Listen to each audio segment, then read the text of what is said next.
नमस्कार दोस्तों। आज हम बात करेंगे एपिस्टैक्सिस के बारे में। हम एपिस्टैक्सिस क्या है, देखिए, अगर आपके नोज से ब्लीडिंग होती है यानी आपके नाक से अगर ब्लड निकल रहा है तो उसे मेडिकल टर्म में या मेडिकल भाषा में हम एपिस्टैक्सिस बोलते हैं।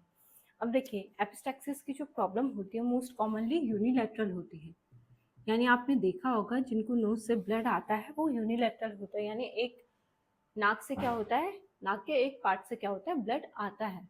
ठीक है, बहुत रेयर है कि बोथ साइड से प्रॉब्लम होती है, यानी दोनों नॉस्ट्रिल से क्या है, ब्लड निकल रहा है। और ये प्रॉब्लम अगर होती है तो मोस्ट कॉमन किस वजह से होती है, हाइपरटेंशन की वजह से होती है, यानी हाई ब्लड प्रेशर की वजह से ये प्रॉब्लम होती है। और ये ओल्ड एज में ये प्रॉब्लम होती है।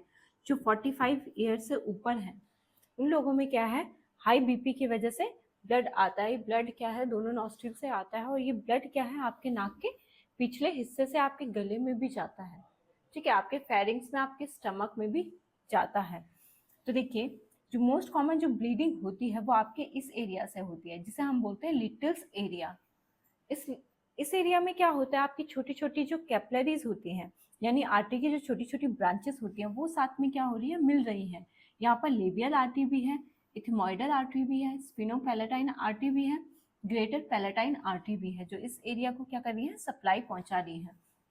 तो अगर आपको किसी ने हिट कर दिया है, ठीक है, नाक पे अगर हिट कर दिया या आप गिर गए हैं, या छोटे बच्चे हैं जिनमें नोज पिकिंग की वजह से जो ब्लीडिंग होती है और मोस्ट कॉमनली यूनिलैटरल होती है, एक नॉस्ट्रिल से ब्लड आ रहा है, तो वो कहाँ से आ रहा है, इस एरिया से आ रहा है, लिटिल एरिया से आ रहा है। लेकिन अगर हाई ब्लड प्रेशर की वजह से ब्लीडिंग हो रही है तो ब्लड क्या होता है, इंटीरियर के साथ साथ क्या होता है, पोस्टीरियर भी होता है, पोस्टीरियर ब्लीडिंग भी होती है। यानी वो ब्लड क्या है, पीछे से आपके माउथ से होते हुए आपके पेट में भी जाता है। ठीक है, और ये कहाँ से आता है, नाक के जो पिछला हिस्सा होता है, यहाँ पे जो लार्ज ब्रांचेस होती हैं, लार्ज जो ब्लड वेसल्स होती है, वहां से ब्लीडिंग होती है। ठीक है, वो किस वजह से होती है, हाइपर टेंशन की वजह से होती है। अब ये ब्लीडिंग का कॉज क्या है, यानी किस वजह से ये एपिस्टैक्सिस की प्रॉब्लम होती है। देखिए, इसके बहुत सारे कारण हैं। चिल्ड्रन में जो कारण होता है मोस्ट कॉमन, क्योंकि आपने देखा होगा छोटे बच्चों में क्या होता है, नोज ब्लीडिंग होती है। तो बच्चों में जो कारण होता है वो किस वजह से होता है, नोज पिकिंग की वजह से। यानी बच्चे क्या है, नाक में उंगली डाल देते हैं या पेन पेंसिल डाल देते हैं, जिस वजह से छोटी छोटी कैपिलरीज क्या होती है, रप्चर्ड हो जाती है, उनमें ब्लीडिंग होती है। लेकिन एडल्ट और ओल्ड एज को जो प्रॉब्लम होती है, देखिए, एडल्ट में और ओल्ड एज में जो प्रॉब्लम होती है वो किस वजह से होती है, सबसे मोस्ट कॉमन कारण है उसका ट्रॉमा। यानी अगर आपको किसी ने हिट कर दिया है या आप गिर गए हैं तो वेसल्स जो रप्चर्ड हो गई उस वजह से ब्लीडिंग होती है। दूसरा है इन्फेक्शन या एलर्जी, यानी इन्फेक्शन और एलर्जी की वजह से भी क्या होती है, ब्लीडिंग होती है। अब एलर्जी में कुछ लोगों को क्या होती है, साइनोसाइटिस की प्रॉब्लम होती है, यानी साइनस इन्फेक्शन होता है, या एलर्जिक राइनाइटिस की प्रॉब्लम होती है। एलर्जिक राइनाइटिस क्या है, कुछ लोगों को एलर्जी होती है डस्ट से, ठीक है, फूड स्मेल से, ठीक है, परफ्यूम से, तो उस वजह से भी क्या है, कुछ लोगों में कभी कभी क्या होता है, ब्लड आ जाता है। या जिन लोगों को साइनस इन्फेक्शन की प्रॉब्लम होती है उनमें भी क्या होता है, ब्लड आ जाता है। अगला जो कारण है वो है ड्राई एयर की वजह से, या हाई एल्टीट्यूड में अगर आप रहते हैं, ठीक है, ये ड्राई एयर की वजह से भी क्या होती है, आपकी जो वेसल्स हैं उनमें क्या होता है, प्रेशर पड़ता है, जिस वजह से वो रप्चर्ड हो जाती हैं और ब्लीडिंग होती है। अगला है मेडिकल कंडीशन की वजह से भी कुछ लोगों में क्या होती है, ब्लीडिंग होती है। अब मेडिकल कंडीशन कौन सी है, जिनको हाइपरटेंशन की प्रॉब्लम है, यानी हाई बीपी की वजह से भी क्या होती है, ब्लीडिंग होती है। हाइपरटेंशन भी कारण है और क्लॉटिंग डिसऑर्डर भी कारण है। अब देखिए, क्लॉटिंग डिसऑर्डर की प्रॉब्लम जिनको होती है उनमें प्लेटलेट काउंट क्या होता है, कम होता है। और प्लेटलेट क्या करती हैं बॉडी में, ब्लड को क्लॉट करने का काम करती है। यानी अगर कहीं पर ब्लीडिंग हो रही है तो प्लेटलेट क्या करती हैं, उस ब्लड को रोकती हैं। ठीक है, तो जिनको क्लॉटिंग डिसऑर्डर होता है उनमें क्या होता है कि कहीं पर अगर चोट लगी है और ब्लीडिंग हो रही है तो उस ब्लड को रोकना क्या होता है, मुश्किल हो जाता है। ठीक है, तो जिनको हाइपरटेंशन की प्रॉब्लम है या क्लॉटिंग डिसऑर्डर है उनमें क्या होती है, उनकी नाक से भी ब्लीडिंग होती है। और हाइपरटेंशन की वजह से जो ब्लीडिंग हो रही है, जैसा मैंने बताया कि वो नाक के पिछले हिस्से से होती है, वो ब्लड आगे भी आता है और पीछे भी जाता है और दोनों नॉस्ट्रिल से वो ब्लीडिंग होती है।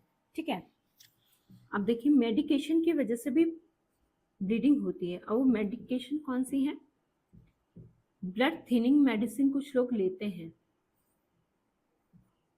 आपने देखा होगा जिनको हाई बीपी की प्रॉब्लम होती है, जिनका कोलेस्ट्रॉल बढ़ा हुआ होता है, वो खून को पतला करने के लिए क्या लेते हैं? दवाई लेते हैं। तो कुछ लोगों में उन दवाइयों की वजह से भी क्या होती है? ब्लीडिंग होती है। ठीक है, यानी ट्रॉमा की वजह से ब्लीडिंग हो रही है, इन्फेक्शन में साइनोसाइटिस या एलर्जिक राइनाइटिस की प्रॉब्लम है, उस वजह से ब्लीडिंग हो रही है, ड्राई हेयर की वजह से। ठीक है, अगर आप हाई एल्टीट्यूड में रहते हैं, ड्राई हेयर की वजह से भी क्या होती है? नोज ब्लीडिंग होती है। मेडिकल कंडीशन है जैसे हाइपरटेंशन, क्लॉटिंग डिसऑर्डर है, उस वजह से भी नोज से ब्लीडिंग हो रही है। ठीक है, ब्लड थिनिंग मेडिसिन जो लेते हैं उस वजह से भी प्रॉब्लम होती है। और कुछ लोगों में क्या है? इरिटेशन की वजह से भी प्रॉब्लम होती है। अब वो इरिटेशन किस वजह से होता है? जो लोग केमिकल के एक्सपोजर में होते हैं या स्मोकिंग करते हैं, तो बार बार क्या है, उस वजह से केमिकल उनकी क्या है, सांस के साथ अंदर जा रहे हैं, तो वो जब जाते हैं तो उस वजह से भी क्या होता है, कुछ लोगों में ब्लीडिंग की दिक्कत होती है, क्योंकि ब्लड वेसल्स को क्या करते हैं? इरिटेट करती हैं बार बार। तो इरिटेट करने की वजह से क्या होती है? कैपिलरीज की जो वॉल होती है वो क्या होती है? लूज पड़ जाती है या इजिली रप्चर्ड हो जाती है, जिस वजह से क्या होती है? ब्लीडिंग होती है। तो ये सारे कारण हैं एपिस्टैक्सिस के, यानी नोज ब्लीडिंग के।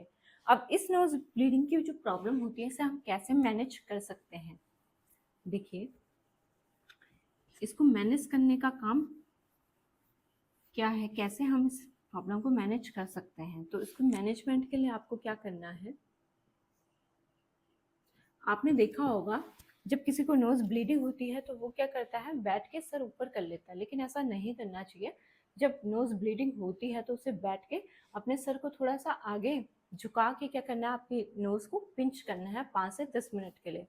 ठीक है, तो उस वजह से क्या होती है? ब्लीडिंग रुक जाती है। अगर आप सर को ऊपर करते हैं तो ब्लीडिंग क्या है, हो सकता है कि वो आपके माउथ से होते हुए आपके स्टमक में भी जा सकती है, जिससे आपको और प्रॉब्लम हो सकती है। तो जब भी किसी को नोज ब्लीडिंग होती है तो बैठ के अपना सर झुका के नोज पिंच करके हल्का हल्का मुंह से सांस लेनी है। अब डाइट में आप क्या कर सकते हैं? आयरन रिच डाइट आप ले सकते हैं एनीमिया के लिए। जैसे अगर ज़्यादा ब्लड लॉस हो रहा है तो खून की कमी हो जाती है, तो आयरन रिच डाइट आप ले सकते हैं। विटामिन के रिच डाइट आप ले सकते हैं। विटामिन के क्या होता है? ग्रीन वेजिटेबल्स में होता है। तो विटामिन के क्या करता है?